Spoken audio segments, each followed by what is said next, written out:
due to the lack of quorum, first off, we will not be asking for bill introductions. Secondly, I had written that we might have possible final action on the budgets that we're hearing today. After consulting the schedule for appropriations, that will no longer be necessary. So we will have the weekend to kind of chew on these budgets after we've heard them today.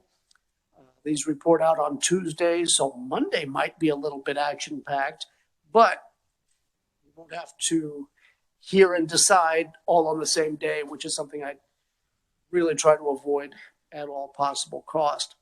Today we have an informational briefing. Again, we can't vote on anything at all without a quorum. Please tell me if other people show up on if representatives show up online.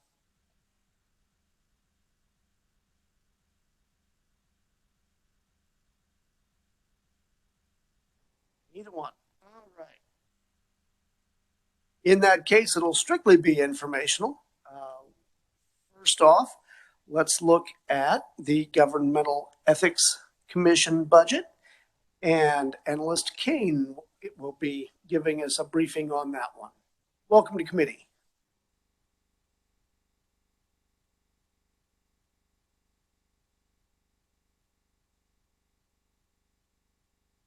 Good afternoon. My name is Sharday. I am a fiscal analyst for the Legislative Research Department, and this is my second year. And the Governmental Ethics Commission BA should be on your packets. And I'm going to start on page 7. That's where most of the changes can be found for fiscal year 2022.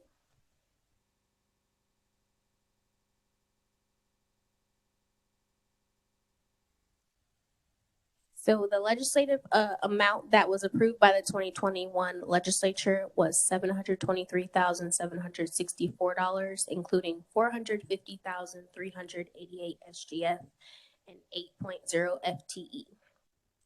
The legislature didn't make any changes, like there was no reappropriations or anything, so that's the amount that we're starting with. The agency revised estimate includes restoring the governor's June 2020 allotment. So as you may remember, because of the pandemic, the governor had an allotment plan that she released in June 2020, and that was in the amount of $20,756. That funding was to convert a part-time attorney to a full-time attorney, and the agency is requesting that money be put back into being taken out of SGF. The investigator position shift. So the agency moved that position from a contractual position to a salaries and wages into the salaries and wages category. It's now a part-time position under the revised estimate. And all other adjustments include printing, mileage, information technology expenses, court reporting costs, etc.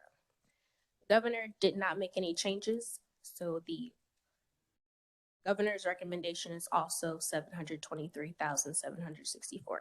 And as you will see, although those changes did occur, the amount that is the all funds stayed the same. Thank you for mentioning that. That's exactly what I was trying to piece together here. How did the all funds stay the same with these changes? I'm trying to catch up here real quick. So for number 2, for example, the restoring governor's June 2020 allotment, it's the same amount that they would have been taking out of the Governmental Ethics Commission fee fund. They want to request it from SGF.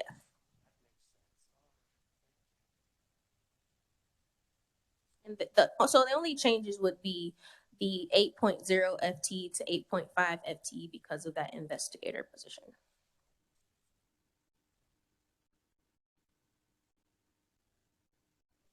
Move on to fiscal year 2023, unless you have one moment. Let me just see if we have any questions from the committee.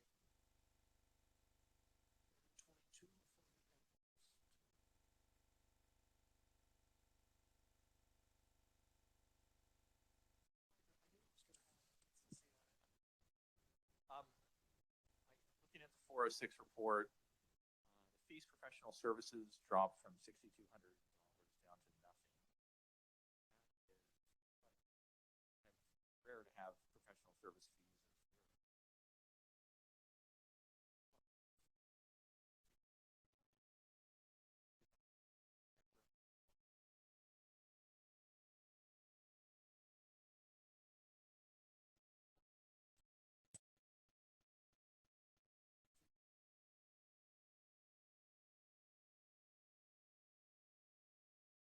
That's part of it. And then also the agency did have a reduction in printing expenses between fiscal year 2021 and 2022. So they moved an increase, they had an increase in electronic distribution of documents and a decrease in printing outsourcing that. So they're printing more in-house as well. Okay. I think I'm tracking with that. I do have one other question. Just on their capital outlay, went from over $40,000 down to $600 from year 21 to 22. Do they just not have capital outlays, or what? Had they purchased something and they just don't have any? There's nothing more that they are going to spend on. So the $40,000 for fiscal year 2021 is due to the replacement of the agency's database. The database is used for enforcement of the campaign finance and lobbying laws, and it was a 1994 system, so they went ahead and updated that with money that they already had in their budget.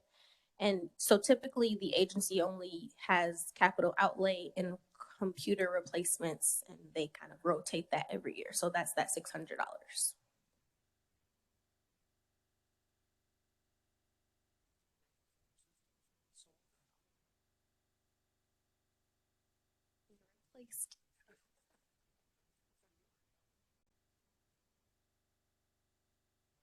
Let's go ahead and move on to 23. That's on page 9. So because this is a 2-year budget, the legislative approved amount was $735,577. The agency requested $809,049. This includes that enhancement of $20,756 for the replacement of SGF funds, and then an enhancement for the salary pay plan. So the commission did a salary analysis of different agencies, both in the state and throughout the country, of different salaries and wages for ethics commissions, and provided a recommendation of that $79,566 in increased salaries for all of the employees in the agency. And the all other adjustments for the agency's request include those budgeted mileage, OITs, fees, court reporting costs, and office supplies. The governor accepted a partial adoption of the salary pay plan enhancement in the form of $48,423. So the final amount for the governor's recommendation would be $776,906, including $520,554 SGF. All right. Now, am I to understand that this salary pay plan enhancement is separate from the global 5% enhancement that was being discussed by the governor? Yes, that is correct. Okay. And would this be in place of or in addition to? To my understanding, it would go to the State Finance Council to sort out what would happen with that. Or you can make a recommendation to. I could do that. All right. Committee, any questions? Yes, Representative French. Thank you, Mr. Chairman. I'm getting a note from somebody listening online. They're not hearing the committee for some reason. I'm hearing the speaker fine, but the committee is not being broadcast. I believe they are, yeah. Both Representative Wagner and yours were not heard online. That was intentional. Oh, I figured that. Yeah, no, all the buttons are on. I don't Okay. know why that might be the case. I do have a question. Yes, fire away. Uh, this enhancement salary pay plan, is most of that going to upgrade the director's salary? To my understanding, there's more information on page 10 also. So the agency recommendation would have been an increase for all employees between 5 and 48%. Based on the governor's recommendation, every employee, those 8.5 FTE, are receiving an increase of 5.3 to 15.8%. Okay, Mr. Chairman, I thought we said we weren't going to be talking about salary increases. And is this in addition to what the omnibus bill is going to include, or is this in lieu of? Do you know? Well, nope, that's why I asked the question. I think that would have to be hammered out in the details somewhere along the way, because this is not part of the global 5%. This is, I can't necessarily say it's in lieu of, it might be in addition to, depending upon how all this shakes out. That's my concern. Okay, thank you, Mr. Chairman. Yes, Representative Amix. Thank you, Mr. Chairman. And if you could, as we talk about the wage adjustment, was there a study that was done in the last year that looked at what we were paying this particular group of employees and comparing that to what private businesses paying for the same position, same type of positions? I know that the actual commission did do a salary study analysis or a study of it. I do not know if they looked at private comparisons though. They looked at other ethics commission offices throughout the country. So it was done in-house. Yes. Thank you. Actually, who was it that conducted that study? I'm pretty sure that question might come up. The agency might be able to help answer that question better, but it was led by the commissioners that are on this board. Gotcha. All right, thank you. Representative Wagner. So, Mr. Chairman, there's some ethics commission people here. Will they speak here after she's done? I think we might have a question or two. Okay, yeah, no, I definitely would. And I do, just for the analysts, I'll just have to talk to you later, but I have the 406 report from a year ago, and I have the 406 report from this year. And just there's some real discrepancies between fiscal year 2021 that just need some real attention, because I've never seen such just in line items that change dramatically. And I don't quite understand, given that fiscal year 2021 was, 2/3 over by the time we were in committee, the changes. So I don't know if you or Dill, I don't know who would be the proper person to talk to, but I really do have this is a little bit unnerving. Thank you. I'm happy to have that talk with you, and if we need to pull in the agency to have a meeting or something, we can do that too. As long as it's before Tuesday morning, that sounds fabulous. All right, further questions for the analyst? Seeing none. All right, looks like, holy cow, is this the only one that you're going to be presenting to us today? Well, thank you for being here. All right, now we also have, I just want to make a point that the speakers appear to be working now. oh, good, that's much better. All right, now we also have from the committee, from the commission, we have Jerome, Helmer, and Mark Skoglund. Would either of you be able to tee up some of the, or answer some of the questions that we teed up there? Welcome to committee, Mark.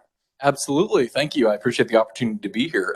My commissioner, Judge Helmer, is having some issues with WebEx, and I don't believe was actually able to log on, but he did submit some written testimony for you all that discusses one of those issues. To be clear, the salary, I'm going to talk about the questions that came up for the analyst. And first, thanks, Sade. Always a great presentation. Really appreciate that look at the budget. For the commissioner's testimony that he provided is about one particular subset of the salary review, the compensation study subcommittee that they conducted. And I'll talk a little bit about that and answer some of those questions. His testimony is specifically about the director's salary, because obviously I cannot provide testimony about the director's salary for a number of reasons. They conducted a salary study of all employees of the Governmental Ethics Commission. And the most significant change, while there were changes for a number of employees, was for the director's salary. So he has written testimony there, and when the budget is worked, or if anyone's interested in talking to him at any other time, I know that commissioners have indicated that they want to be present at budget hearings as well.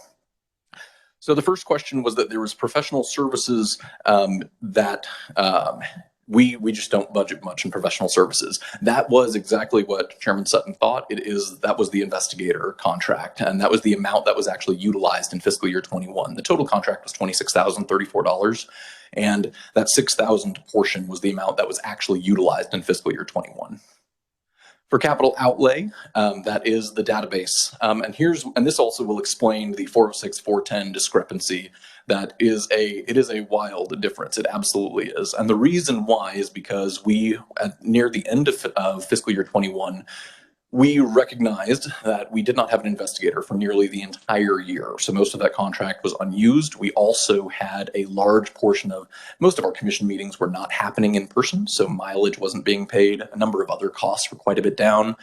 And our database was a desperate need for replacement, a 94 database that actually the licenses are so old that we cannot replace computers. Most of the computers in the agency are well in excess of 8 years old now. Some of them cannot open email and the database at the same time. So that's the scenario we're currently dealing with. We finally were able to find that room in the budget to be able to pay for the database, which is the large discrepancy you see at the end of fiscal year 21. That contract was signed in June 2021. The compensation review subcommittee was something that was a creation of the Ethics Commission. They've been concerned about this for a while. They appointed 3 members of the commission to study the issue. They met several times and analyzed a variety of data, including ethics commissions from outside the state, regional ethics commissions, comparably sized states. They also looked at in Kansas, because I encouraged them to recognize the fact that Kansas salaries typically trend below many other states for a variety of reasons. And so they, to make sure that they were looking at all the available data for that particular item. Now, this 3-member subcommittee then made recommendations to the full commission for all agency salaries, and most employees were subject to the review. Obviously, their largest concern was the director's salary, but primarily they were talking about all other staff as well, and those were all part of the study. This wasn't contracted out. This was something that they conducted on their own, doing research on their own, looking at the numbers on their own, and ultimately made that recommendation to the full commission. I believe that is all of the questions that we just had, but I'm certainly free to answer any other questions you all have as well. Thank you for that, Mark. All right, committee, any questions for Director Skoglund? Representative Wagner.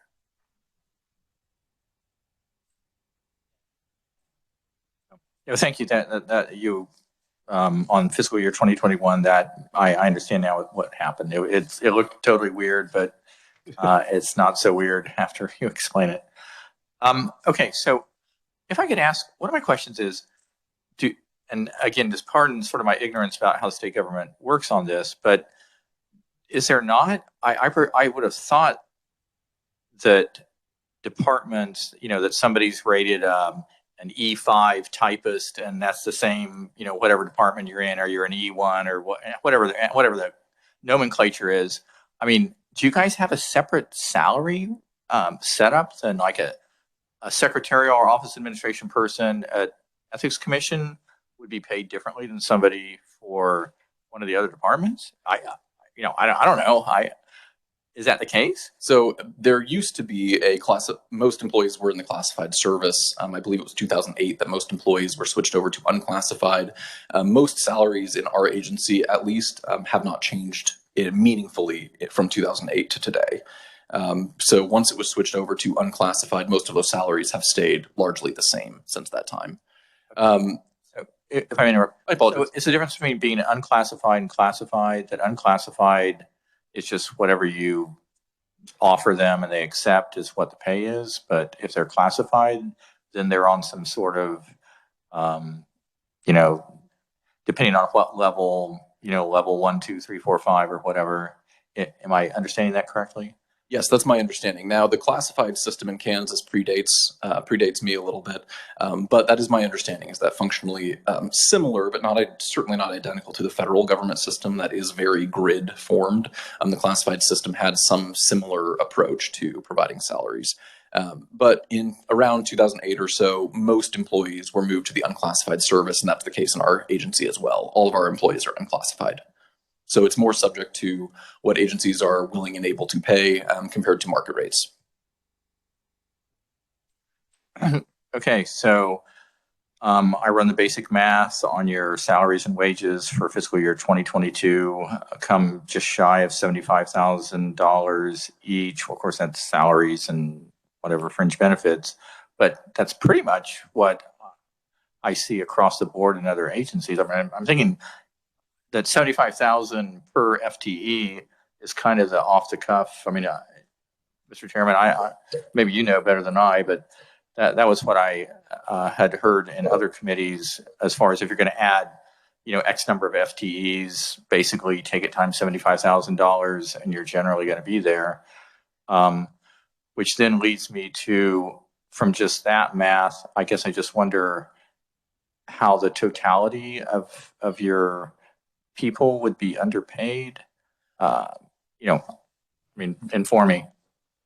Certainly. So to provide some sort of comparison, I agree that the general baseline of that 75,000 per employee is often a very, very good, quick napkin math to see, especially for larger agencies. It's difficult to apply sometimes for smaller agencies like ours. We have a campaign finance coordinator that's been there well over 2 decades, for example, and it's a very highly intensive position. We also obviously are talking about the director here as well, which is a little different, but primarily, we don't have a lot of anything what I would call support staff. We have one office manager, and so that changes the calculus perhaps a little bit. I think it's difficult sometimes to apply to an 8.5 FTE agency, but yes, that's actually the napkin math that I often use when I'm thinking about agency salaries as well. Again, just having been with this committee 2 years, it's always then the question. Typically, the governor and the agency recommendation are identical, in most cases. But then when they diverge, it's whether we're going to take the governor or going to take the agency. And so the just basically the agency's appeal versus the governor is just that you guys. I mean, just the salary thing is just out of whack, and just for the long-term good of the agency.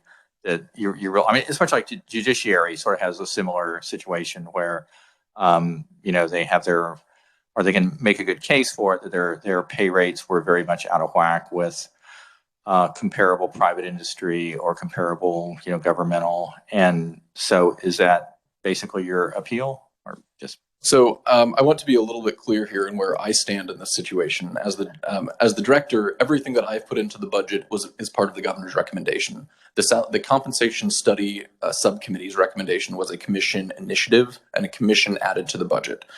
So that is the item that is being appealed to the legislature. But the only portion of that was not fully recommended by the governor involves the director's salary. All the other staff salaries were part of the governor's recommendation. So the only outstanding piece between the GovRec and the agency is the director's salary. Did I just understand that correctly? Everyone gets a raise but you? Is that what I heard? The governor's recommendation does include a portion of a raise for the director's salary as well, to adjust the compensation slightly. The testimony from Commissioner Helmer speaks to that point. I will read that then in the off time. Representative Amix. Thank you, Mr. Chairman. Just a comment, and thank you for pointing out the testimony from Commissioner Helmer. And I apologized if I didn't want to step on anybody's toes, like saying a study comes from in-house. But I understand now. Thank you. Thank you. Yes, there is a portion of that that relates to budget realities as well, to be able to pay for it out in some sort of study that's not in-house, especially for 8 employees functionally. Representative French. Thank you, Mr. Chairman. Okay, so the request for the director's salary was for 115,000. Is that correct? That is correct. And with the governor's reduction, that has been reduced. And I hate getting into individual salaries, but I appreciate that reticence. I have to in this case. So what is the governor's recommendation for your raise? 90,000. 90,000. That's a 20% increase. I don't recall what the current salary is. 77,000. It's 20%. Yes.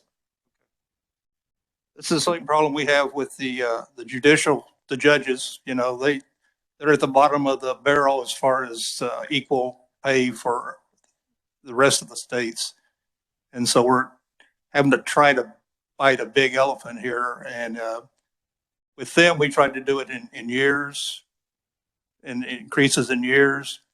I don't know if we could do that with this one or not, but to me, 20% increase, I'm all for the increase in the employees' salaries. They're way past due, but I'm thinking a 20% is awful high for any position. So just my comment, Mr. Chair. Representative Amix. Thank you, Mr. Chair. Do I understand, though, along with the comments that a colleague is making, that it raises the director's position from the lowest to the 5th lowest? The governor's recommendation would move it from the 3rd lowest in the nation to the 5th lowest. The commission's recommendation would be the 15th lowest in the nation. The commission, when they were discussing the issue, did not look at it as a percentage merit raise. Since that was not the intention, but rather a resetting of the salary to a level that is more commensurate with the range for that position. Again, this is one of those scenarios where I wish that my commissioner's WebEx were working. But I'm sure that they can answer. If you have any questions for them, I'm happy to forward it to them as well. Mr. Chair, I'm trying to be on with the WebEx. Can you hear me? And that's my commissioner right there. That's Commissioner Helmer. There we go. Welcome to committee. I've heard the entire dialogue, so hopefully I can stay on if the members have any inquiry. All right, very good. Just so to introduce him properly, this is Commissioner Judge Helmer. He's the vice chair of the Governmental Ethics Commission and was the chair of this compensation study subcommittee. Excellent. I do have a question for you. This is just real quick, but who ranked #1 lowest? Wasn't it Arkansas? Vermont was the lowest. I believe they have a part-time director with no staff. Perfect. That's lovely there. Okay. Representative Wagner. I was just wondering if perhaps the state of Kansas has fewer ethical problems, and so you're not. Of course, absolutely. I withdraw that comment. All right. Further questions from the committee? Seeing none, Judge, is there anything you'd like to add? The only comment I have is I appreciate the reference to the judiciary because I've been very acutely aware of that particular budget process. But our intent in this was simply to reset, as Mark said, and to look at how this impacts our ability to maintain the staff. This agency is, quite frankly, as important as any agency in our state, and primarily because with the divisiveness and the issues we're dealing with now, this is the transparent agency that provides the accountability to the state. We really appreciate how the legislature has supported us in that budget. Our staff is very hardworking. I chair the board of the Central Kansas Mental Health Center. We are north of 250 employees. And quite frankly, we had to reset because we couldn't retain our good employees. We recently hired a new executive director. we only had 5 applicants, 2 in-house, 1 out of state, and 2 in-state. And the reason for that being is that our salary is significantly below the national average. And so we're just asking that you do give consideration. We are grateful for the governor's recommendation. And I'm not trying to put Mark over the rest of our staff in any way. However, he has been an excellent director. Our staff is excellent. We are doing our best with them and they are doing the best with us. We just encourage you to look at this as not a percentage matter, but a reset to be in the market so that we can continue to retain our employees and our staff. Thank you. All right, thank you for being here. Seeing no further questions, thank you for being here too, Mark. Thank you for the opportunity. All right, committee, let's turn our attention. We'll switch gears rather dramatically now, and we'll go from governmental ethics to the Kansas Lottery. All right, and to get us briefed, on the Kansas Lottery budget, we have Dayton LeMunyon, analyst.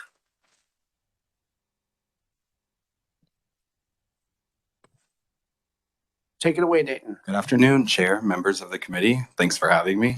I'm here to talk firstly about the Kansas Lottery.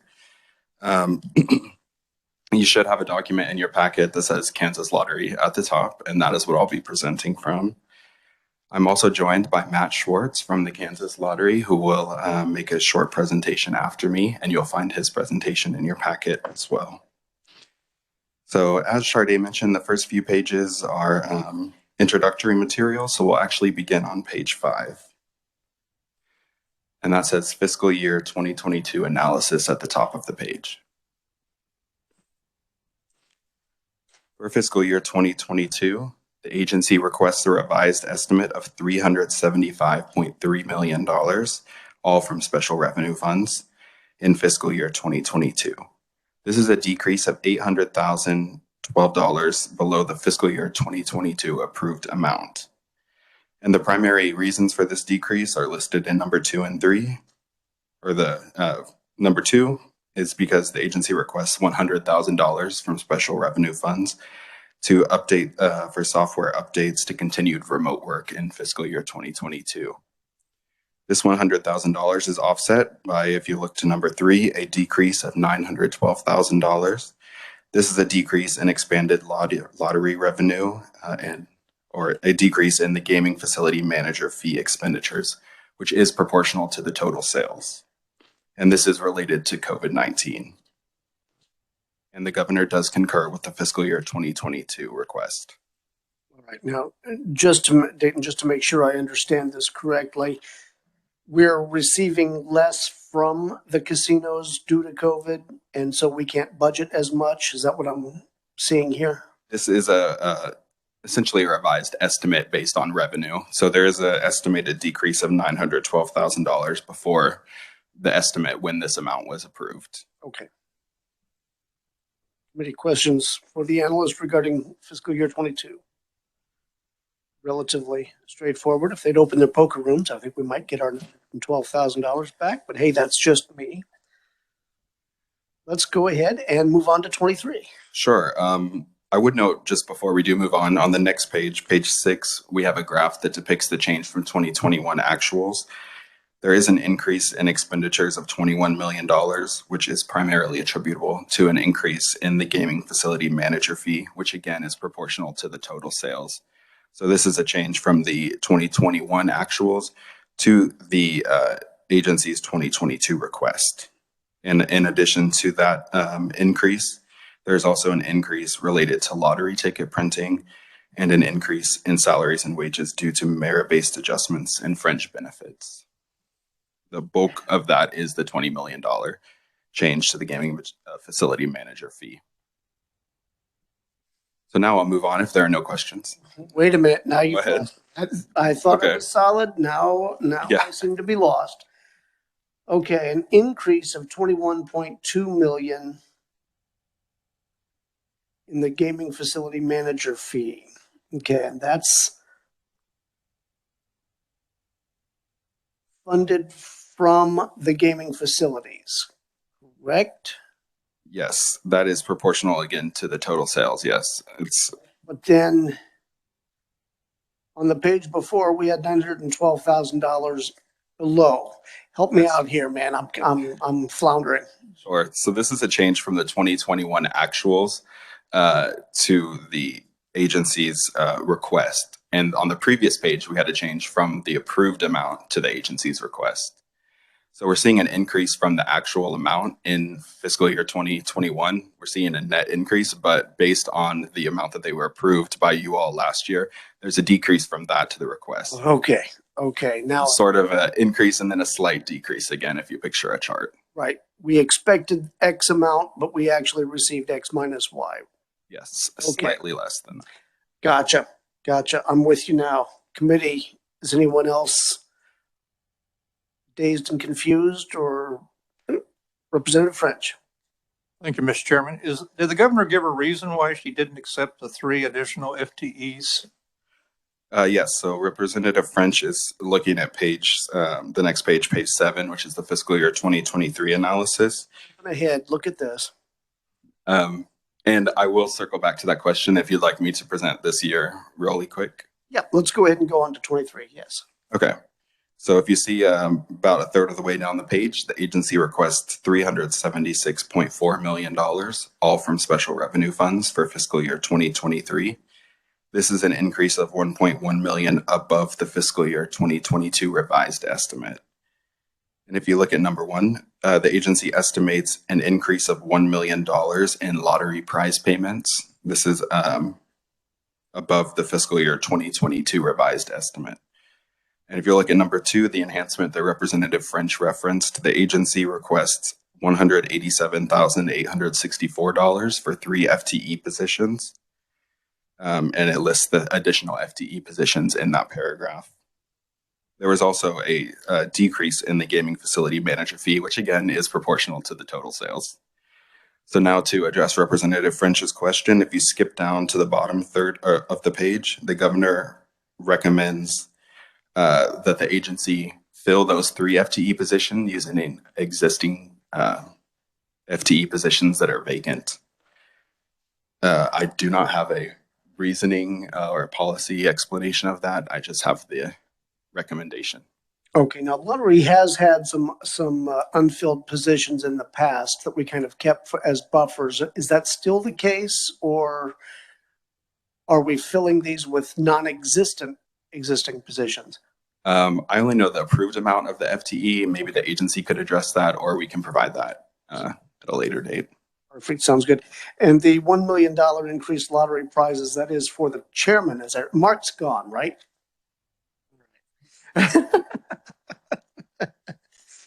Are they anticipating a new game with higher payout, or actually that'd be better for the agency? I'm not sure the reason for the increase.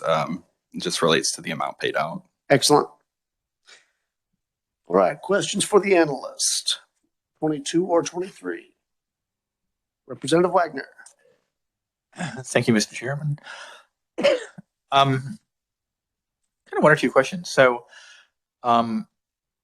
there's parts of this budget that we have no control over. They're just, they haven't changed the percentage take that whatever agencies get or whoever whatever. I'm missing the right word for the people who run the operations. What is it?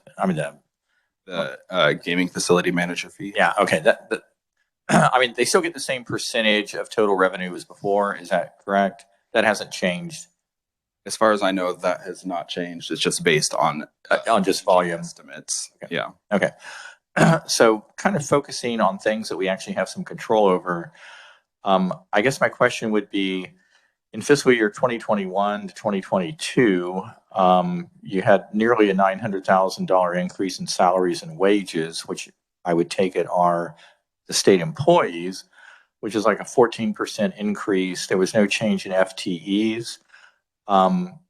Was the average pay increase 14%, or did they hire more people, or what's up with that? I'm not sure on the specific reason for that increase in the salaries and wages. I would note that it was primarily unclassified employees and benefits. Again, if the agency Yeah, and I'll address that or provide you I'll an certainly answer. ask him. Then I did want to ask, I'm looking again at the 406, 410 report with some of the details. So printing and advertising, their fiscal year 20, going a year ago, it was just over $4 million. They had in their budget request for 2021 to go over 5 million, but in actuality, they just ended up spending the 4 million. But then they have for 2022 to go up to over 5 million. There must be some big advertising push or what's up with that? That's quite a, they're planning at least to have a big increase in printing and advertising. Yeah, I couldn't say whether there was something that happened in 2021 that caused it to be less. Again, that might be a question for the agency, or again, it was just flat. It didn't actually go down, but it was less than what they had in the budget. They didn't spend it. Okay, then my other question is, so repairing and servicing in fiscal year 2020 was $214,000. It jumps to 1.589 million in 2021 and then drops back down in 2022. Do you know what on earth happened? I mean, that's a huge variation in that line item. Yeah, I'm not sure. We don't get into quite that level of detail on the 2021 actuals, but we can look into that. Okay. And perhaps they would address it. Then I did also have the question of, again, looking at the 406 report, I take it the fees, other services is like the part that the people who run the lottery or run the casino or whatever, the lottery, it's the casino management fee. Is that what that The is? gaming facility. Okay. The part that's fees, professional services is, it had been 15.9 million in 2020. It jumped up to 17.7 million, which is actually quite a bit higher than what their budgeted amount that we had for fiscal year 2021. And then it's dropping down to 16.9. There's obviously something happened in 2021 that they'll just have to explain, because again, their future numbers were like what they had thought it was going to be, but it jumped quite a lot in 2021. Again, basically a $2 million increase over 2020. And okay, then there was one other, just to me, I thought it was bizarre, is okay, I'll actually walk that back. The commodities expenses go up quite a lot from 2021 to 2022, but actually that's kind of what they were in fiscal year 2020. So it looks like 2021 had some real anomalies. Maybe due to COVID, but all right. But anyway, thank you for. Yeah, happy to follow up on that if your questions aren't addressed today. All right, thank you. Very good. Further questions for the analyst? All right. Seeing none, I believe we have Matt Schwartz from the Kansas Lottery here with us. Good to see you, Matt. Thank you, Mr. Chairman. Thank you, committee members, and good to see you as well. It's been a while since we've been here in person, so always good when you haven't seen somebody in 2 years to see them happy and healthy and well. I've got some prepared testimony that were provided for you. I'm not going to read through it. Obviously, I'm going to keep remarks pretty brief. I know we lost a day to weather yesterday, so we're trying to do with those. But I would kind of draw the attention to the chart that we provide at the end of the testimony with the 3 columns that looks like this. And this is kind of what we put together to help break down the big budget into the bite-sized pieces so that it's understanding of so it's a little easier to understand. So the first column that you're seeing there, pardon the feedback, is really the expanded gaming piece, and as we alluded to, those distribution percentages stayed very much the same. So as Dayton indicated, it's all a function of volume. If the amount of revenue through the casinos, either actuals or projected, increase the amount of those distributions to the various parties, both the state or the facility managers or the city and county governments that are beneficiaries as well, increase the same or decrease the same way. So that's the biggest part of the budget. So a lot of the contractual expenditures that you're seeing, if they increase as the revenue goes up, or if they decrease as the revenue projections go down a little bit. That's really where we're seeing those. So the 912,000, you were seeing the 20 million from the 21 actuals to the 22 projections. This is all based on the change in the volume, and you're all absolutely correct.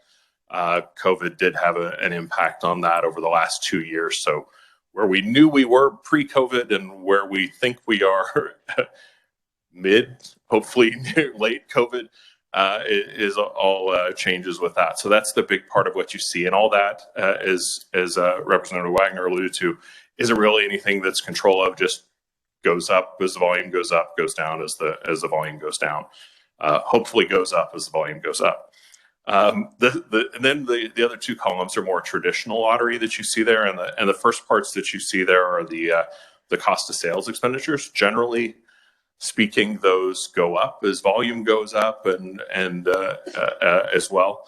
So the ticket printing that you see in there that we project for that, ticket printing is always a good example of things that we don't print just because we have the budget authority to do it. We print it as we need it. Obviously, my responsibility is to make sure we've got the budget authority to be able to do those, so that if we're in the middle of an excellent sales year, we don't have to reach April and go, oh, well, we don't have any more money to print tickets, and have to stop. So, and in the same vein, we don't continue to spend just because the budget authority is there. So we don't want to stockpile up tickets and utilize the cash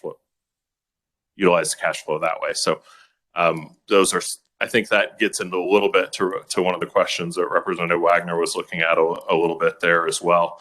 And the vendor contracts that we have with our gaming system providers, those are all based on a percentage of revenue type of basis. So as sales go up, in fiscal year 21, we should point out, was our highest sales year ever. We jumped all the way up to 326 million in sales in fiscal year 22. Part of that was due to some high jackpots in about a year ago in Powerball and Mega Millions that really affected sales in a good way for that. And obviously, as we did projections for 22 and 23, we didn't count on that occurring again, so we walked some of those back. So some of that peak that the Representative Wagner was seeing in some of those areas in 22 and then projected back down slightly, or peak in 21 and projected back down in 22 and 23 is a function of that sales volume as well. And then, of course, prize payments. We do still have $2 million prizes that are yet unclaimed. We've got a Mega Millions prize from back last summer that we're waiting on the winner to come forward. And we've got a raffle winner from a while ago. So now that Mr. Skoglund's gone, if you did have one of those tickets, but who knows where those are. All kidding aside. And then, of course, the vending machines, probably the last planned purchase of those is included in that fiscal 22 budget as well.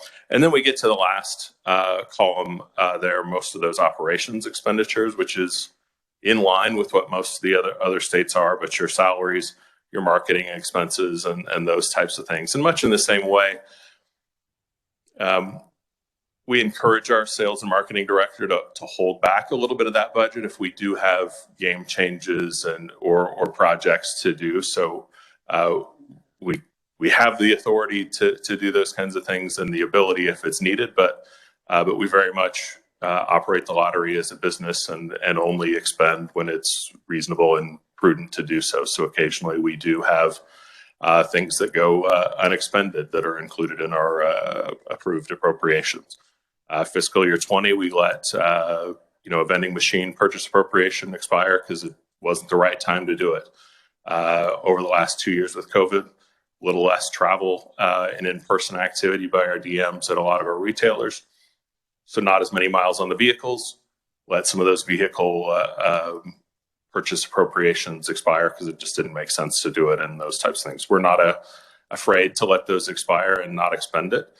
And we feel we're good stewards of our budget in that way, but we do everything based on what's a sound and appropriate business decision at the time. So hopefully, I think I touched on what some of Representative Wagner's questions were a little bit. I may need to do a little more research on the repair and servicing question that was there specifically, but we can certainly discuss that a little bit as well. I can maybe get a little detail of what you're looking at, and I can get you an appropriate answer in response to that. But other than that, I'll just stand for questions that members might have. Right, excellent. Now, I noticed in 23 that we are not projected to purchase any more vending machines. Are these completely rolled out, or are we just holding off for a bit?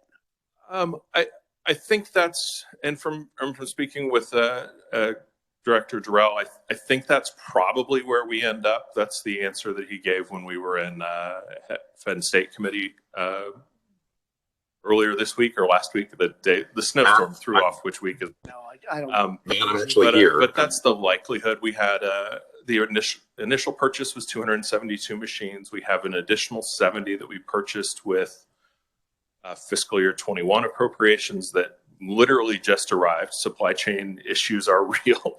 So we're getting ready to roll those out and then planning one more purchase of about 70. And we feel that's probably the right place to be. But we've always planned on this stair-step approach and knowing when to stop. And so that's we don't want a warehouse of them not in use, and there's always diminishing returns at a certain point when you have so many of those things. But the short answer to the question is yes, this is Mr. Chairman. Mr. Chairman, can you hear me? I hear someone. Yeah, hi. This Executive is Director Jerome from the library. Hello. Hi, how are you? I'm here appearing by WebEx today, so sorry to jump in. I was just going to thank Matt for his comments and being there in person. We had a little bit of a scheduling conflict, as you know. It's always a fun time with the legislature, having a bunch of different committees meeting on a bunch of different days. So we're trying to cover our bases that way.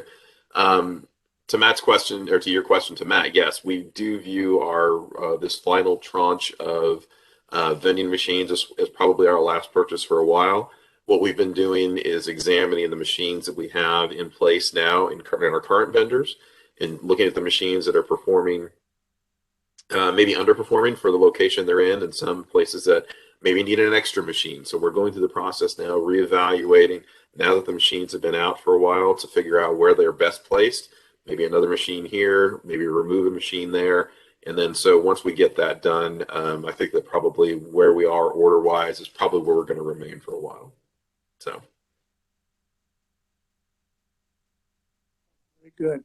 Is there, and this isn't a budget issue, but it just out of curiosity on my part, is there some theme as to which machines are performing better? I mean, is it high traffic truck stops, or are we talking about casinos? What's working best? It's an interesting question. Sometimes you'd be surprised. A lot of our high volume retailers, particularly, it depends on the retailer, really. I mean, we have some retailers that have really grabbed a hold of the machines and decided that they really like them and they really encourage their customers to use them. For example, Dillon's has really encouraged their customers to use it because they then don't have to wait in line at the customer service desk to, with people who are trying to get money orders or other stamps or other things. So there's a machine right next to the customer service place, and they do that. Quick Trip is another one that's really embraced it, and so they have a machine that's right there, and they send their players to that. But other places have not, that you would think might be really grabbed a hold of and really run with it, are not performing as well as we thought, or even they thought. Some of the bigger box stores, as an example, I think a lot of that is going to kind of change over the next year, as they are looking at the revenue that they may be missing out on by not, some of the machines are right where customers can find them easily, and sometimes the machines are way off in the corner. And so I think that maybe they're going to make some reevaluations as well about where the machines are best placed. And so that goes back to our discussions and our reevaluations about which machines are underperforming and which ones might need an extra machine. And we have some Dillon's locations that we have a statutory limitation on 2 machines per location. A lot of our Dillons have one machine. Some of them could use two. I mean, because they're just that busy, and you know, customers are coming in and out and going, and so we're just that part of the evaluation process. So I'm not sure if that answers your question, but it's kind of hit and miss. You'd be surprised who does great and who doesn't do well. So. Kind of expected it might be a little bit surprising, the answer, and yeah, I wouldn't have expected a grocery store would have been one of the bigger ones, but yeah, it depends on the grocery store, really. You know, like I said, Dillon's has really kind of grabbed it and run with it. Some of the other grocery stores really, you know, haven't. But it just depends on the retailer. We have some really active retailers, and I think that they, you know, you can, as Matt said, we had a very good sales year last year. Our folks have done a really good job over the last several years, not only with the increased national jackpots driving things. We've done very well in our instant games. Some of that has to do with our vending, you know, machine locations. Some of it has to do with the tickets that we're selecting. You know, it's a definite kind of you know, as Matt said, we're a business and we're evaluating what our customers want, and we've been pretty successful the last couple of years for it. So, all right, committee. Representative French. Thank you, Mr. Chairman. Going to the chart you have on 2022, bottom right, you have 3 stars. Can you explain what that means as far as the shrinkage goes? Sure, absolutely. The totals that we provided is maybe easier to jump to 23 that we include, and this may answer some of the other question as well that Representative Wagner had. Is the amount we include is for all of the positions, which includes the vacant positions. Part of last year's recommendation was kind of an across-the-board shrinkage. So the amount that was approved last year and that we built toward this year was the full amount of those 90 positions less the shrinkage that was applied to the budget last year. So then for the 23 budget includes all 90 of the positions at the full amount. Of course, as Representative Sutton noted before, that some of those positions have been vacant. We did and do have a plan to try and fill and build up to that, but you know, plans don't always. Circumstances don't always cooperate with the plans that we may have for those kinds of things. But that's what that specific item is there noting, was the shrinkage applied during. Thank you very much. Mr. Chairman, one more question. Sure, fire away. On the same sheet, the $1.26 million for veterans programs, is that a set amount or is that based on sales? Up until about 3 years ago, it was a based on sales amount. Part of what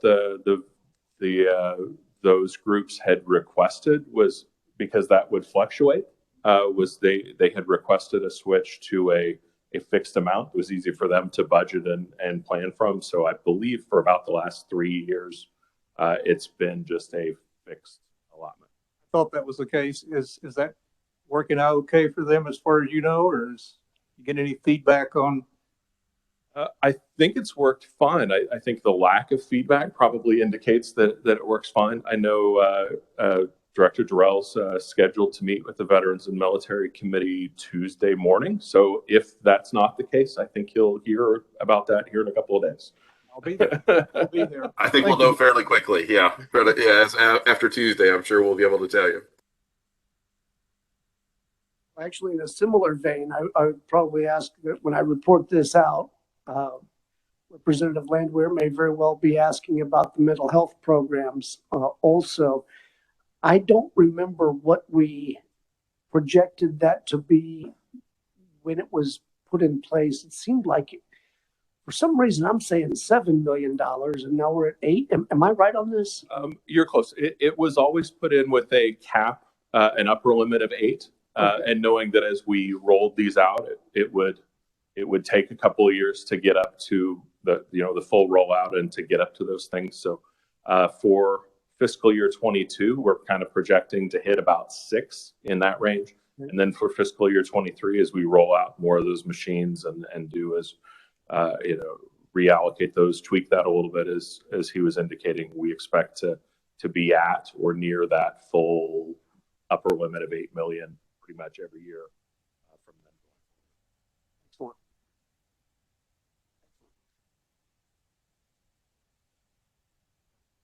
Thank you, Mr. Chair. No, that was exactly my question about the 8 million, because a year ago we had quite a bit of discussion, if I recall, about the mental health. Thank you, Mr. Chair. Wagner. Thank you, Mr. Chairman. I do have a couple more questions. One is, as far as your rents, you're at 800,000 plus. Do you guys own your own building? You have a government building? Like, where are your headquarters at? At first in Kansas, just a little bit to the north of here. It is not a state-owned building that we rent from. It's privately owned building that we rent from and have for 20 plus years, I believe, in that same building and facility. How many square feet do you guys occupy? You know? Not off the top of my head. I would be interested in square footage on that. The other question is, so on your, so obviously you're not doing anything with Department of Administration there. Do you, on your IT services, do you do anything with OITS, or do you just do that in-house? A little column A and a little column B. A lot of in-house, but definitely work with OITS on a number of things through there. And back to the rent, there is the building surcharge and some fees that we pay in lieu of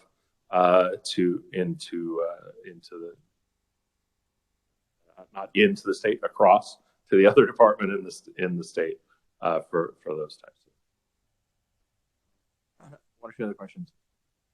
So I'm looking at this report that you guys have here, and I'm looking at my 406 report.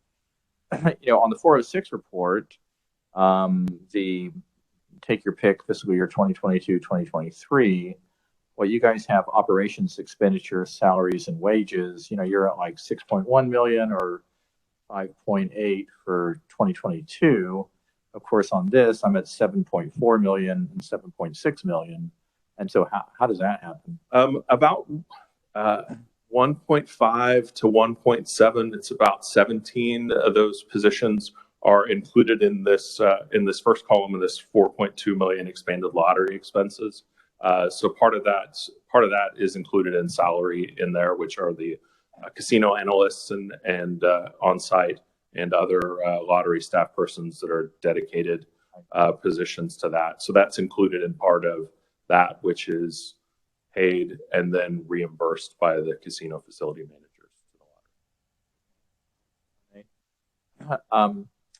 So again, jumping back to one question, I didn't quite on the repairing and servicing was one real question about the change from 1.589 million in 2021 to 215,000 in 2022. To understand that on the capital outlay, again, I even have like in 2020, you had 219,000, you had 85,000 in 2021, and then you jumped to 1.7 million. But you've been buying those. Is this all related to those extra slot machines or extra whatever machine, extra vending machines? But I thought that was spread out over a couple of years. It's a real total, and then it drops back down to 467,000 in fiscal year 2023. And I'm not quite. I mean, those numbers don't seem to jive with what you were discussing with the chairman here just a little bit ago. Yeah, and very delicate how I say this, because I don't always put a lot of. I'd say it's probably a coding issue between SMART and into IBARs into the budgeting. So I think what you're seeing as part, and I had indicated this, I believe, to our budget analyst. I think part of what you see, the purchase of the vending machines in fiscal year 21, I think you're seeing that number incorrectly up into that repair and servicing question when it should be down in that capital outlay. So I can see the logic that, yeah, I can see that could be very much the case. If you could confirm that or have somebody, the analyst, confirm it. Yeah, I recall from going through this and looking at the IBARS reports back in September that I'm almost certain that's what an issue here is, that's just a mislabeling on this 406 report of that because the purchase hadn't happened and paid for yet, so it was probably just a coding of the purchase order line item and how that not to bore anyone to death with how smart works or doesn't always work as intuitively as you would hope. But I think that's probably what you're seeing there. Again, I don't quite get on the printing and advertising jumping from 4 million to over 5 million. And the previous year in 2020, you were just over 4 million. Is a discretionary? That's not like tied to some percentage of total revenue. This is, I mean, I take it there is some major marketing campaign you're planning that's different from what you've done in the past. It kind of, as I mentioned before, it's about having that available, and we've encouraged him to. He always kind of holds some of that back. Don't exert all of that in case there is something to do and to add. The big portions of those are some of our sponsorships with the universities and some of the other sports teams that are indicated a little bit in the materials there, and then obviously television, print, and Matt, let me other advertising. Matt, let me jump in just for a second here, and part of the issue also is that the bottom line is that things are more expensive now, and the cost of advertising on radio, or the cost of advertising on television, or the cost of print advertising, ticket printing is up. All of those things are much more expensive, and we have to adjust for those. I think we're suffering from the same problems that any other businesses are suffering from, and it's a matter of trying to make sure that we're covered. And we also get some interesting, as Matt mentioned, some hiccups that we have to kind of occasionally. That are unexpected that we have to try and cover. An example I can give you is last year, the folks that are sort of, I don't want to say responsible for Powerball, but the folks that run Powerball, the Multi-State Lottery Association, the decision was made to move Powerball to 3 days a week. So we went from Wednesday and Saturday on sales days to we added Monday. And that was an unexpected expense that we had to go through to try, and now we had to change everything that we do with regard to everything that we've ever printed about Powerball. We had to change all the how to play brochures. We had to change all the play slips.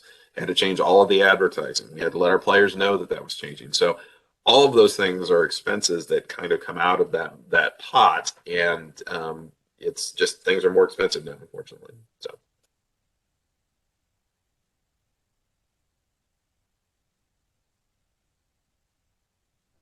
Questions from the committee? That you mentioned one of the problems with the 406 that we've run into in the past is exactly that. What heading does it fall under?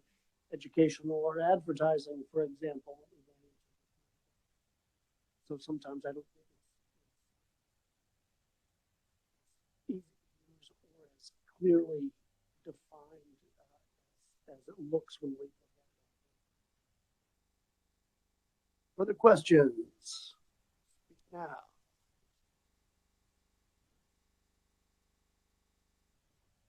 Thank you, Mr. Chair. It's a good report. And thank you all for your time, and I'll certainly follow up on these items. Excellent. Well, thanks for being here. Oh, my pleasure. Good to see you all again. See you in person. All right, committee, let's turn our attention now. Won't be jumping quite as dramatically. We're going to go to the Kansas Racing and Gaming Commission. And once again, Analyst Lemunion is going to be briefing us on that. Thank you, Mr. Chair, members of the committee. This document I'll be presenting from is Kansas Racing and Gaming Commission at the top of the page. And the agency representatives are Brandy White with the Kansas Racing and Gaming Commission and Kayla Loomis with the Kansas State Gaming Agency. I will note before I begin, this is actually a combination of two different agencies who are combined together for administrative purposes, as you all may remember from previous presentations. The Kansas State Gaming Agency regulates the tribal casinos, and they are grouped with Racing and Gaming Commission for budget purposes. So we'll go ahead and begin on page 6. And the agency was appropriated by you all $9 million. And the agency requests $9 million, all from special revenue funds. And this is a decrease of $3,457, or less than 0.1% below the fiscal year 2022 approved budget. This is primarily due to a decrease in employer contributions to KPERS, and which that is partially offset by an increase in contractual services expenditures. Agency request also includes 99.5 FTE positions, which is unchanged from the approved number, and the governor does concur with the agency's revised estimate. Take in here, I think we can go ahead and go on to 23. Great. We'll save all of the questions. And for 23, the agency requests $9.0 million, all from special revenue funds for fiscal year 2023. This is an increase of $11,898 above the revised estimate for fiscal year 2022. And the primary reason for this increase is a request of $11,898 for salaries and wages, primarily for contributions to fringe benefits. Again, the agency requests 99.5 FTE positions, which is unchanged from the revised estimate for the previous year, and the governor does concur with the agency's request. Questions from the committee? Representative Amix. Thank you, Mr. Chairman. Going back on page 5, the Expanded Lottery Act Regulation Fund expenditures, and we look at the ending balance and how that is dropping over the last 2 years. Do I understand that it was 3.8 and now it's down to $500,000? That's the anticipated. So yes, in fiscal year 2023, it's an estimated $500,000 ending balance. I couldn't speak to the year-over-year changes that caused that. Maybe Brandy might be able to address that. But yes, that is what you're seeing. See it. I see it go up and down, but when it drops to 500,000, does that cause for alarm? I guess is my question. I couldn't say whether it's the agency would be alarmed by it, or that might be a question as to whether that's something that they would expect or not. When I see a $800,000 difference between revenue and expenditure, 514 seems a little scary to me, but we'll find out from the agency, I think, a little bit more on that one.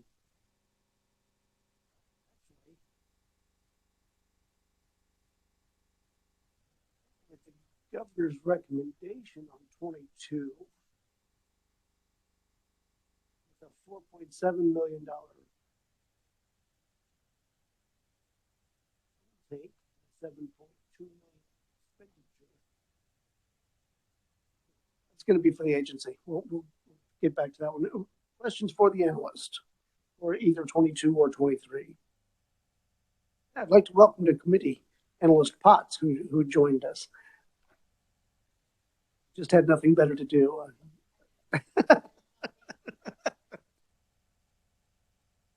All right, no further questions. Thank you very much.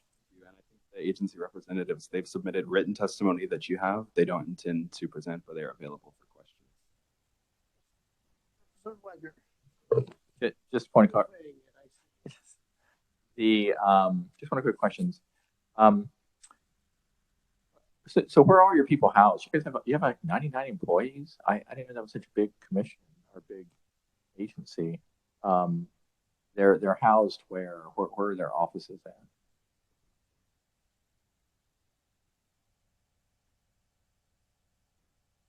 allow the agency to.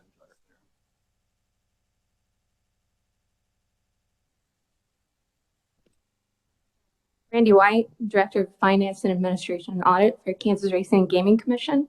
The majority of our employees are throughout the state. We do have a central office in Topeka that has about 35 employees, or what we normally say.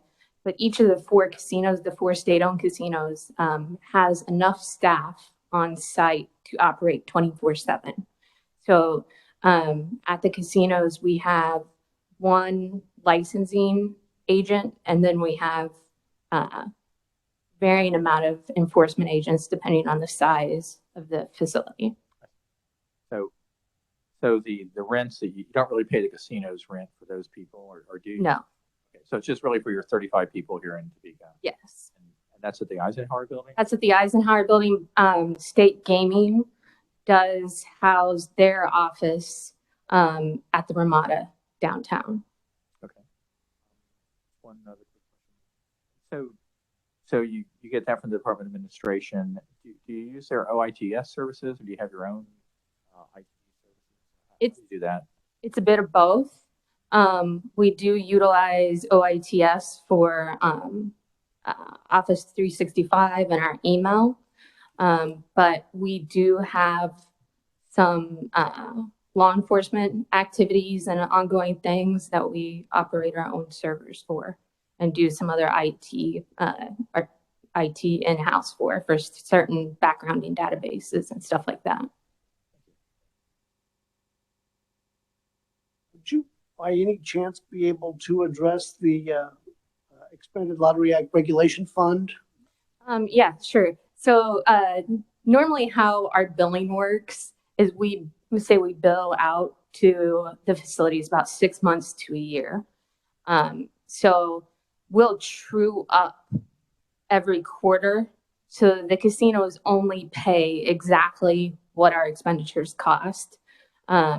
So in all likelihood, that balance will probably be higher than $500,000 at the end of that fiscal year. You're not concerned about its long-term health? No.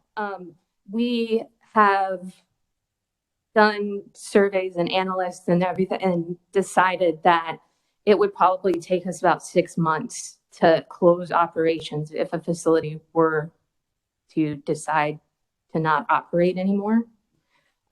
So we bill out far enough in advance to make sure that we would have enough money to be able to continue to operate to make sure the facility closed.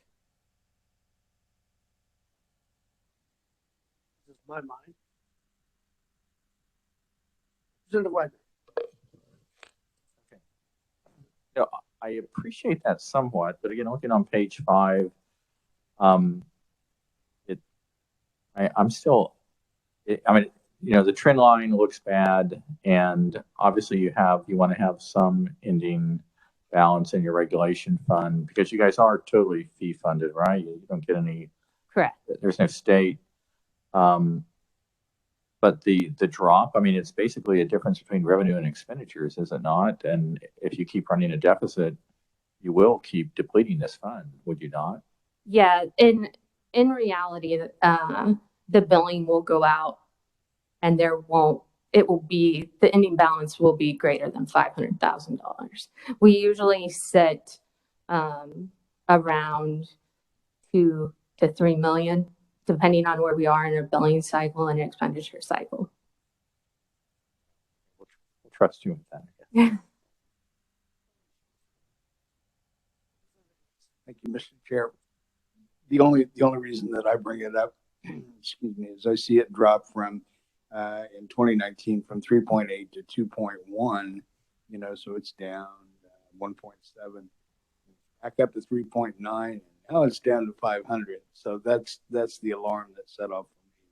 Yeah, I understand. Yeah, but in reality, the likelihood it will not get down to $500,000 unless the facility closes.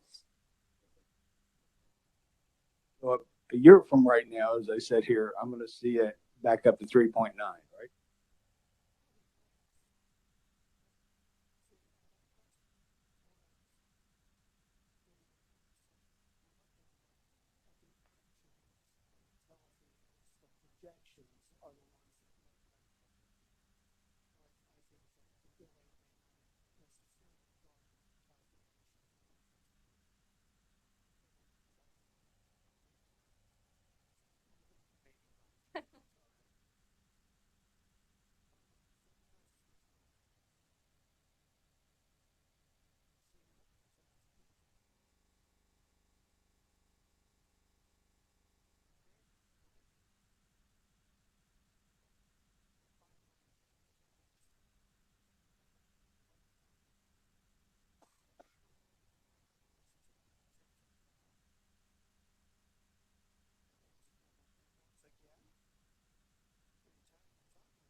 Representative Mark Shaver, who's available on WebEx. He will not have a presentation, but is available for any questions you may have. So we'll begin on page 7, which begins the current year analysis. So for the current year, the agency estimates revised expenditures of $34,072, all from the Hearing Aid Board Fee Fund in fiscal year 2022. The revised estimate is an increase of $1,884, or 5.9%, above the agency's fiscal year 2022 approved amount. The agency requests no FTE positions, which is the same as the approved amount. The reason for this change is primarily due to an increase in the executive director's rate of pay, as they hired a new executive director who, upon joining the agency, received a higher rate than the previous executive director. This was offset by slightly decreased expenditures on website maintenance and office supplies, and the governor does concur with the agency's revised estimate. Stand for any questions. Ms. Lemonnier, I think I went down this rocky road once before, but I've slept since then. We hired an executive director. We have no FTEs. Explain that one to me again. I know that I had this discussion last year and I just can't recall it. It is a strange thing when you look at it, but it's because an FTE, if they're less than half time, doesn't count as, we basically don't round down.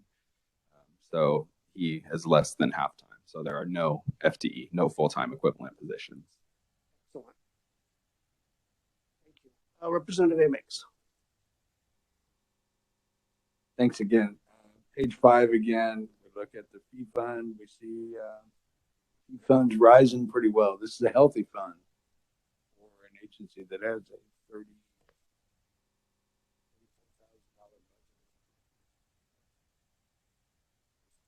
Yes, if you look at page 5, the second graph is what he's referring to.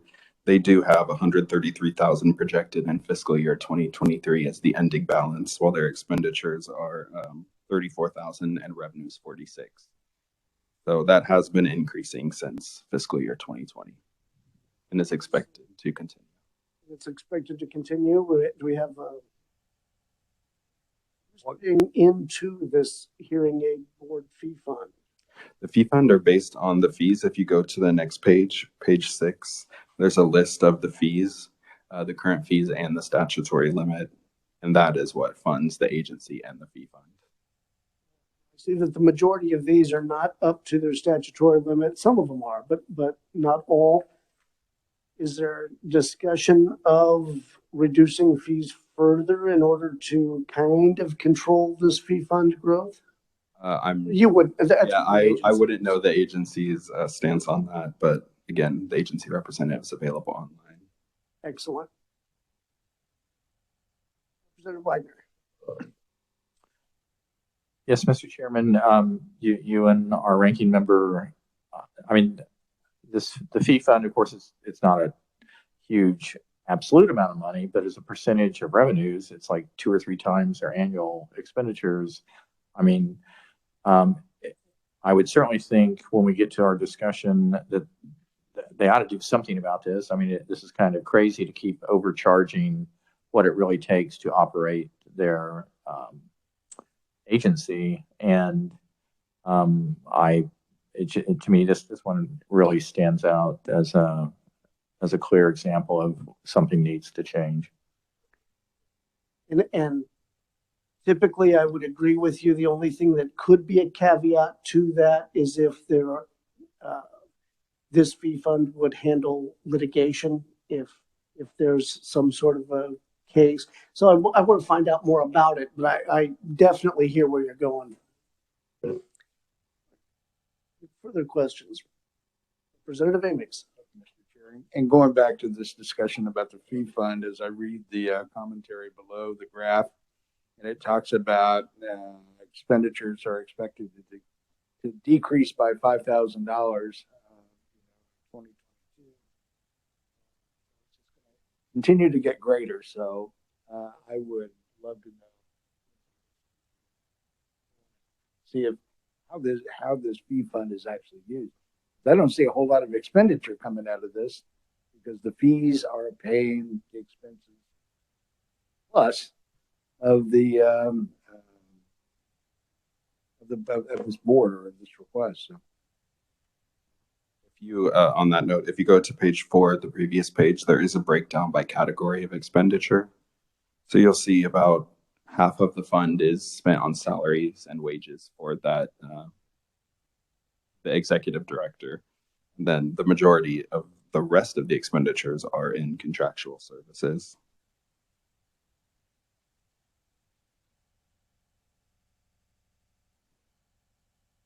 Let's go ahead and go on to 23, and then we can save some of these questions for the agency. Sure, I'm happy to follow up on anything after. Moving on to fiscal year 2023, about halfway down the page, the agency estimates revised expenditures of $34,010, all from the Hearing Aid Board Fee Fund for fiscal year 2023. The revised estimate is an increase of $1,640 or 5.1% above the approved amount. The agency again requests no FTE positions, which is the same as the approved amount. You'll see again the executive director pay raise reflected here because this is a biennial agency that had 2 approved budgets. And again, that is offset by decreases in contractual services, specifically on printing. And the governor does concur with this year's request. Questions regarding fiscal year 23 from the analyst? Seeing none, you put in a full day. Thank you, Chair, members of the committee. Thanks for being here. All right, now did you say that they're not available by WebEx? Is that correct? Oh, they are. Oh, very good. We have. I'm sorry. Are you ready for me? Yes. Welcome to committee virtually. Oh, hello, Mr. Chairman. My name is Mark Shaver with the Kansas Board of Hearing Aid Examiners. I appreciate the work that analyst Dayton has done. I feel like he has done a nice job summarizing our budget. I don't have anything further to add, but I'd be happy to answer any questions that the committee may have. Right. Welcome to our committee. There were some questions posed just a few minutes ago when we were discussing the 22 budget regarding the fee fund balance seeming to be on a parabolic arc there. Could you talk to us about that? Well, the first thing I would like to mention is that we do intend to look at the regulations that are currently in place regarding those maximum fee amounts. To be honest, not for the reason that you raised, but because we have outsourced the written examination for licensees to another agency. And so for that reason, we had intended to re-examine those fees for this upcoming fiscal year, either in the current or the next fiscal year, and to try to get those corrected through modification of the rules and regulations.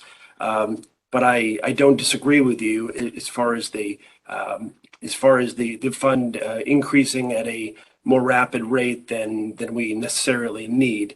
I would say we're a rather frugal agency, and we don't have a lot of expenditures above and beyond salary of 0.5 FTE, or I guess would be classified as less than 0.50 if you round down, or just basic software from OITS or laptop, renting space for the examinations, and a few at website development, I think, is the largest expenditure beyond salary that we've had over this past fiscal year. But yeah, I think that's all I have to add as far as that goes. When you say revisit those, you do mean with an eye to reducing, not increasing, right? Oh, correct. Make sure I understand correctly. Yes, we do not intend to increase the fees. We intend to modify some of them, but likely reduce some of them. Very good. Very good. Now, just out of what sort of expenses come out of the hearing aid board fee fund? What sort of expenditures are? I get that there's salary, and now you're talking about contracting out. What is it you're planning on contracting out? I believe the main thing we've contracted out is just website development with an independent developer. I believe it was about $15,000 for the creation of the website, and then there'd be a smaller maintenance fee year over year that could vary depending on maybe larger overhauls down the road. But in the short term, that $15,000 would not be recurring every year. That was just what occurred last year. I remember discussing that one last year too. Okay, great. So the new website is up and running then? It's up, but it's still in the process of coming into kind of full view of where we want it to be in the long run. There's still features being added. Ready for questions for the agency? Representative Wagner. Yes, thank you, Mr. Chairman. So who are the people who get the licenses? These are like people who sell hearing aids, or this is like, that kind of fill me in. I mean, I think you had like 450 license renewals in 2021. So who are these people that need to be licensed? Certainly. You are correct that in the state of Kansas and in, I believe, all of the states, every state across the U.S., individuals, hearing healthcare providers who dispense hearing aids are typically mandated to carry a licensure. And so that's where these fees are coming from. Okay, so, and again, just pardon my ignorance of this industry, but I mean, are there hearing aid stores, or are they, I mean, where do they operate out of? Out of J.C. Penney's or Sears or something, or what? Similar to optometry, it would operate in a wide range of settings, from retail, where you might see those, say, a Miracle-Ear that used to be in a J.C. Penney store. You might also see audiologists working in ear, nose, and throat clinics, in hospitals, in really a wide range of settings, but really spanning from retail to medical. And so it does vary from being like an official medical professional, like I think an audiologist would be, versus someone who's just in the business of selling hearing aids. Yes, that would be correct. The board licenses both hearing aid dispensers who are more likely than not going to work in a retail setting, and it also licenses audiologists who would work in either a retail setting or a medical setting. So this latter part varies from state to state. And about half of the states, audiologists are required to carry the hearing aid license through the state board, and in the other half, they don't have to carry it. And we just happen to be one of those states that does require it. Questions? Yes, go ahead. And I think you also mentioned the number of licensees that we had, 400 or 400 some odd number a moment ago. It looks like there was some unusual changes year over year. And I don't have the exact cause of that, but my suspicion is it may be related to our licensure year follows the fiscal year and potentially late renewals. So I don't know that we actually have 450 or so licensees. My count is closer to around 350 approximately, but I think that might be an artifact of possible late renewals.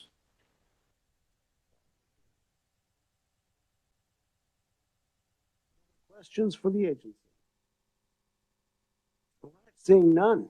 All right, well, thank you for virtually being here. Thank you, Mr. Chairman.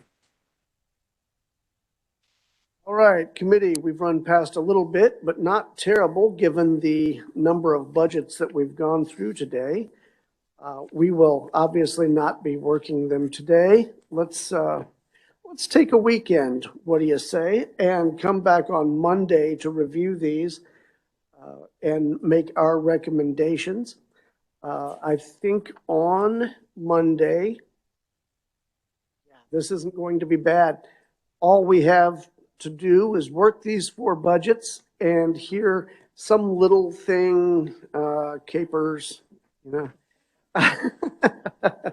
that will be pretty informative, I think, but also typically, fortunately, we don't have to deal with the capers bonded amounts themselves and the investments. We just have to deal with the nuts and bolts of running the office. So it won't be as bad as it may look on paper. But look over these budgets, get your recommendations in order, and we will deal with those on Monday. Until that time, we are adjourned.